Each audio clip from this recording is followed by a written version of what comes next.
So we have here the Kimafun wireless in-ear monitor system. I think this is a made in China, well, they're all made in China now, aren't they?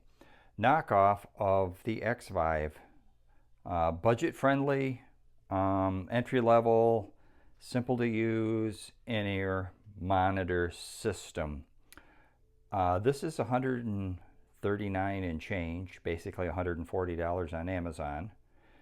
Currently, that's what I paid. And the X-Vives are in the neighborhood of $230, and they do not come with the earbuds. You can get a bundle that has a pair of Shure entry-level earbuds. They're $100 for the earbuds, for obviously like $330. They might cut you a few bucks of a deal by buying them together, but still you're looking at $330 versus $140. I decided to try this. There's a lot of other reviews on here. Reviews by people that are actually gigging musicians that use them in a gig, and they said they worked good, so I decided to buy them. My uses are going to be quiet practice at home, and if I do play anywhere, my thing I do is I play by myself with backing tracks. So it is very important I hear my backing tracks to not lose my place. So the concern is when you're playing in a bar, coffee house, whatever it might be, is if you lose track of hearing your backing tracks, you're screwed. So I thought this could be a good option and also good for quiet practice at home. So let's see what you get here.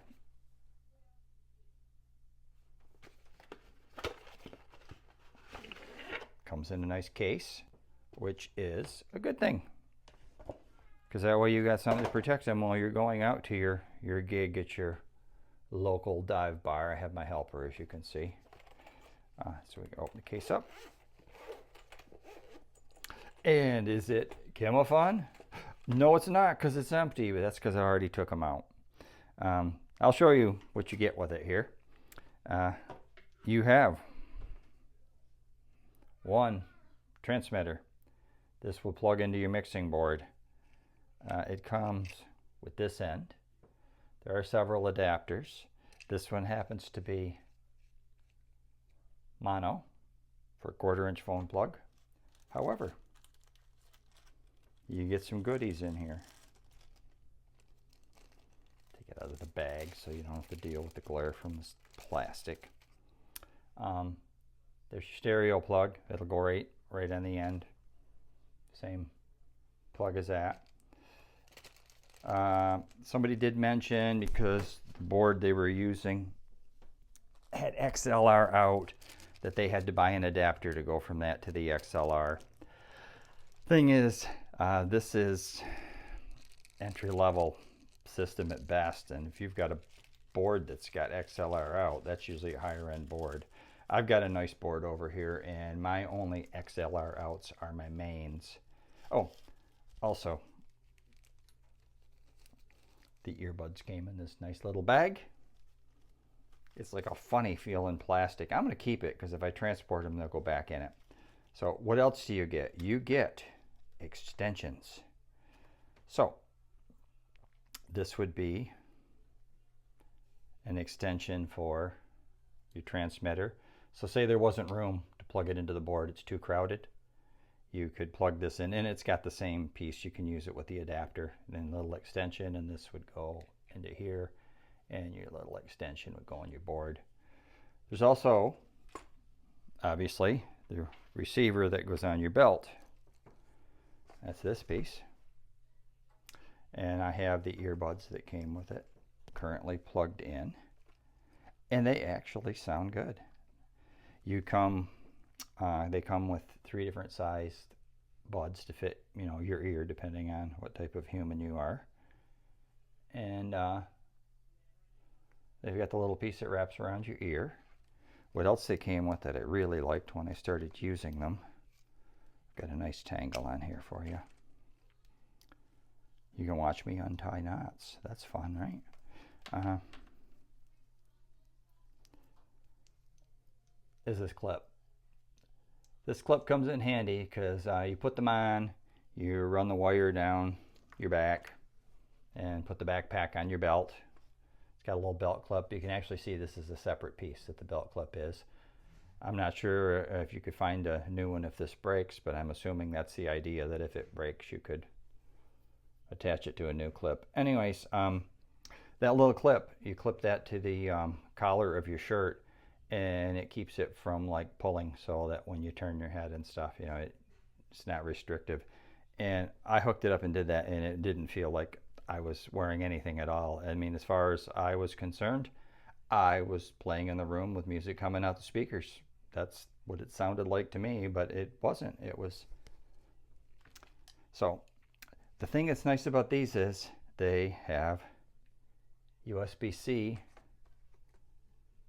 jacks. They're rechargeable. Future me here, it does come with a double-ended USB-C to a regular USB charging cable.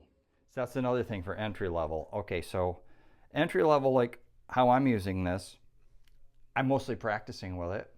I mean, I might have the rare time I go out and play somewhere, and I'm not going to just keep buying batteries and putting them in a transmitter pack for practice, and that'd be silly. So this charges up. And then back to my point of my use if I play out anywhere. I was playing with a group of gentlemen that were a little older than me. They actually call themselves the Elderly Brothers. I kind of stopped playing with them because, well, to put it blunt, I mean, you get 12, 13 guys together that supposedly are a band, and you disorganized, and everybody plays the same songs the same time you get together. It's just an excuse to party.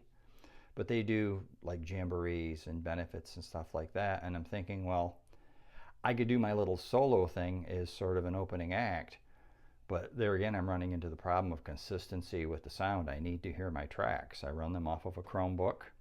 I don't use an amp, I use a modeler.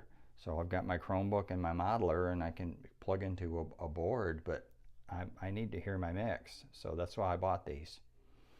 So anyways, they have several channels. Let's turn them on here. See, off and on switches on the side. And you'll see they're synced up now on channel 2. You can change the channels as long as you bring them over. See the lights flashing on the red one? As long as you bring them over to the same channel, they will sync, and then they will get static. And you can see the channels actually have their own colors. Thing that's good about the channels is these are 2.4 gigahertz. And the thing with the 2.4 gigahertz is that's where your Wi-Fi and Bluetooth and things are. And you can run into interference and get dropouts. So you have, you know, the option to go through these 6 different channels to find a clean channel. Your little belt unit does have a little volume. That's about the only control it has, is the volume. What I'm using is aux sends to run this through. That way I can customize each channel to how I want to hear the mix in my in-ear. And it seems to work pretty good.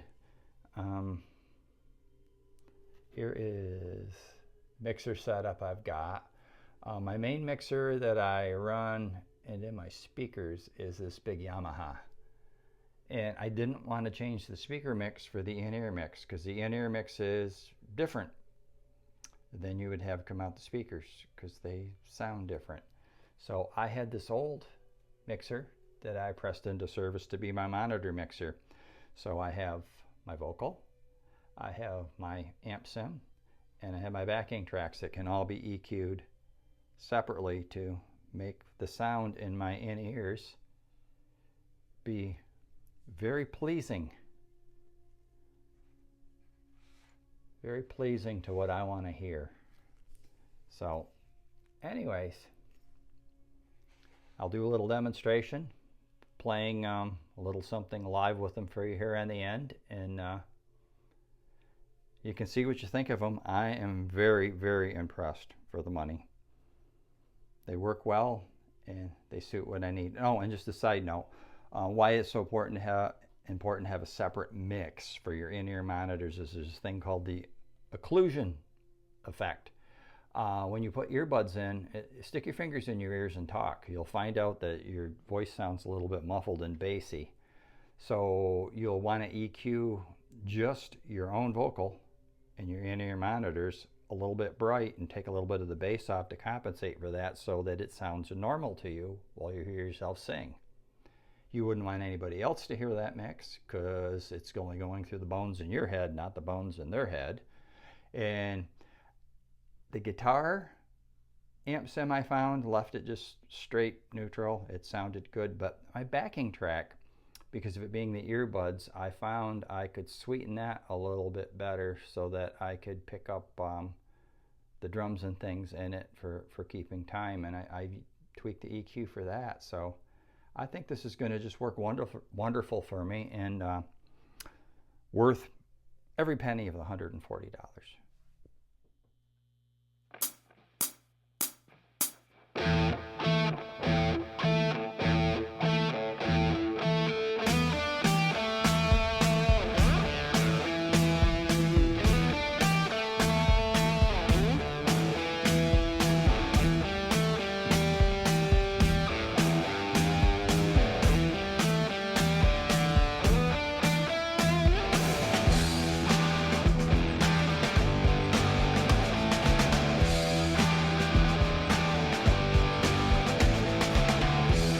Haze on in my brain, mainly things don't seem the same.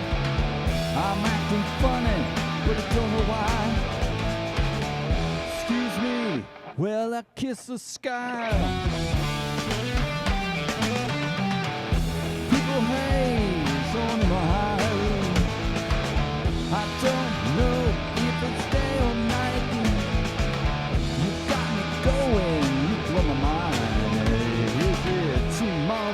Or just the end of time.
Just the end of time.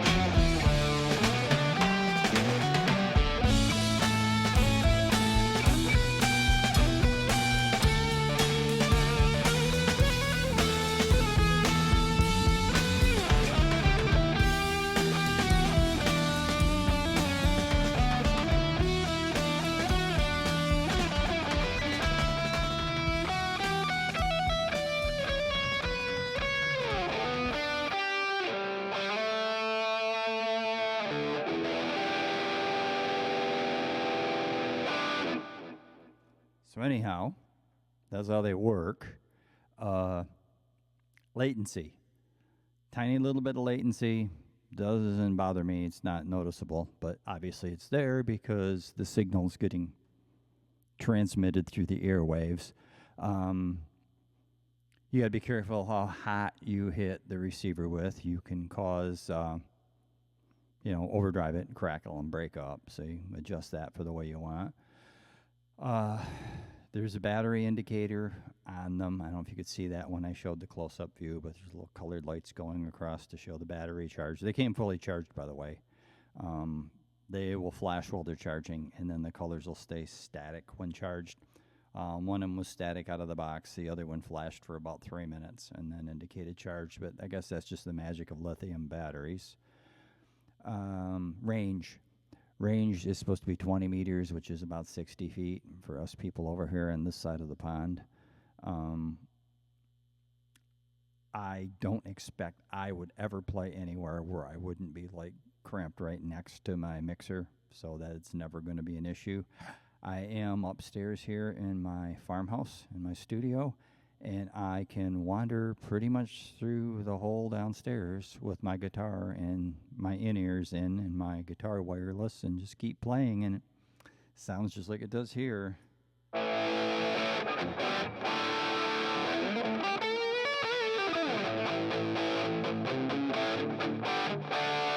I mean, I don't really go out and play a lot, so I can't really tell you how good they're going to work in a gig till the opportunity presents. Keeping them pushed into my ears better does seem to make them sound better. They kind of work their way out. I don't know if that's going to be a break-in. I have the medium buds in. I certainly don't think I need the small ones. The possibility is there of what I mentioned before. The Shure has entry-level earbuds for $99, and that does look real appealing to me. I mean, otherwise I just push them back in, you know, like between songs, and then they sound better again. It's not like you can't hear them, but you lose a little bit of the bass. And as I talked about with that occlusion effect for your vocal mic having a different mix, because there's conduction through the bones in your head. So even though your ears are plugged, you're still hearing the sound because your body is a big conductor. It's a tone skull. For you numbskulls, it's a tone skull. Anyhow, I think it's going to work great, and I think the price is right because professional units cost thousands, and I mean, let's face it, most of us are not professionals. Well, I may have one or two people that might watch this that are, but so they don't need a Kimafun. They can use the real thing. But for the rest of us, hobby musicians, I think it works good. So I don't know. You can let me know what you think. But I'm happy.